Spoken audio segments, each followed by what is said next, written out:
Hi guys, welcome to Sweet Chilli Samaiyal. இன்னைக்கு நம்ம ரவை கச்சாயம் தான் பார்க்க போறோம். இந்த ரெசிபியை பல டிஃபரண்டா வந்து செய்வாங்க. இன்னைக்கு நம்ம செய்ய போறது ரொம்ப சிம்பிளானது தான். இது நீங்களே வீட்லயே செஞ்சு பார்க்கலாம். ரொம்ப ஈஸியா இருக்கும். 10 நிமிஷம் போதும். இது எப்படி பண்றதுன்னு பார்க்கலாம். இந்த ரெசிபி பண்ணுறதுக்கு 1 கப் அளவுக்கு நம்ம ரவை எடுத்துக்கலாம். நீங்கள் ரவை அளக்கிறதுக்கு எந்த கப் யூஸ் பண்ணீங்களோ அதே கப்பே வந்து மற்ற அளவுக்கு வந்து நீங்கள் யூஸ் பண்ணிக்கலாம். இப்போ இந்த ரவையில் பார்த்தீங்கன்னா ரவை முழுகிற அளவுக்கு தண்ணி ஊற்றி ஒரு 10 நிமிஷம் இது நல்லா வந்து ஊற வச்சிடலாம். இது நல்லா பொங்கி டபுளாகி வரும். ஒரு 10 நிமிஷம் அப்படியே இருக்கட்டும். ரவை விட 1 இன்ச்சு வந்து தண்ணி வந்து அதிகமாக இருக்கணும். அப்போ தான் ஊற பார்த்தா கரெக்டாக இருக்கும். இந்த அளவுக்கு இருக்கணும்.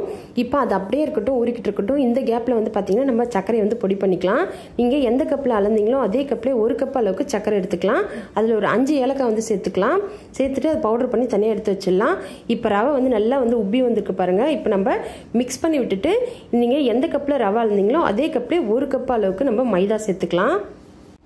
இப்போ மைதா சேர்த்ததுக்கப்புறம் இது நல்லா வந்து மிக்ஸ் பண்ணி விட்டுக்கலாம். மிக்ஸ் பண்ணும் போதே வந்து நம்ம சர்க்கரையும் சேர்த்துக்கலாம். அப்போ தான் வந்து இது இலகி வரும்போது கரெக்டான பதம் வரும். நம்ம ரவைக்கு ஊற வச்ச அந்த தண்ணியே போதுமானதாக இருக்கும். இப்போ நம்ம சர்க்கரை போட்டதுக்கப்புறம் இது இலகி வரும்போது கொஞ்சம் நல்லா லிக்விடாக இருக்கும். அந்த அளவே நம்மளுக்கு போதுமாக இருக்கும். இதில் நீங்கள் எக்ஸ்ட்ரா ஏதாவது சேர்க்கணும் அப்படின்னு நினச்சிங்கன்னா இதில் வந்து தேங்காய் துருவல் வந்து நெய்யில் வறுத்து சேர்த்துக்கலாம். அது மட்டும் இல்லாமல் வாழைப்பழம் சேர்த்துக்கிட்டாலும் சூப்பராக இருக்கும். கரிஜீரகம் சேர்த்துக்கலாம். இந்த மாதிரி வந்து உங்களுக்கு எக்ஸ்ட்ரா டேஸ்ட் ஏதாவது வேணும் அப்படின்னா இது கூடவே வந்து சேர்த்துக்கலாம். இந்த அளவுக்கு வந்து லிக்விடாக இருக்கணும். அப்போ தான் வந்து டேஸ்ட் சூப்பராக இருக்கும்.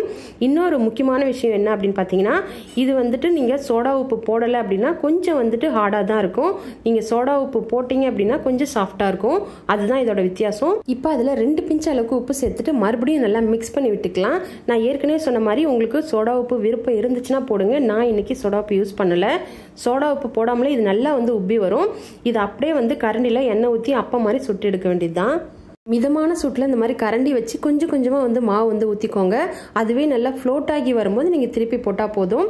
நம்ம ஃபஸ்ட்டு ஊற்றின மாவு நல்லா வந்து ஃப்ளோட் ஆகி வந்துடுச்சு. இப்போ அடுத்தடுத்து அந்த மாதிரி பக்கத்துலேயே ஊற்றி நல்லா ஃப்ளோட் ஆகி வரும்போது 2 சைடு நல்லா கலர் சேஞ்ச் ஆனதுக்கப்புறம் நம்ம எடுத்துக்கலாம். இது லோ ஃப்ளேம்லேயே வச்சு நீங்கள் பொரிச்சிடுங்க. நான் உள்ளார வந்து வேகாது. மைதா சேர்த்துருக்கிறதுனால கொஞ்சம் வந்துட்டு வேகிறதுக்கு டைம் ஆகும். அதனால இந்த மாதிரி ஃப்ளோட் ஆகி வரும்போது திருப்பி போட்டுட்டு 2 சைடு நல்லா கலர் வந்ததுக்கப்புறம் நம்ம எடுத்துக்கலாம். இந்த அளவுக்கு நல்லா கலர் சேஞ்ச் ஆனதுக்கப்புறம் நம்ம எடுத்துடலாம். ஏன்னா இதுக்கப்புறம் வந்து கலர் வந்து நல்லா சேஞ்ச் ஆகும். நம்ம எடுத்ததுக்கப்புறம் கலர் வந்து இன்னும் கொஞ்சம் டார்க் ஆகும். அதனால இந்த ஸ்டேஜில் நம்ம எடுத்துடலாம். இப்போ எடுத்ததுக்கப்புறம் மீதி இருக்கிற எல்லா மாவும் வந்துட்டு போட்டதுக்கப்புறம் நான் காமிக்கிறேன். இது பார்த்தீங்கன்னா 20லேருந்து 22 பால் கிட்ட வந்துச்சு.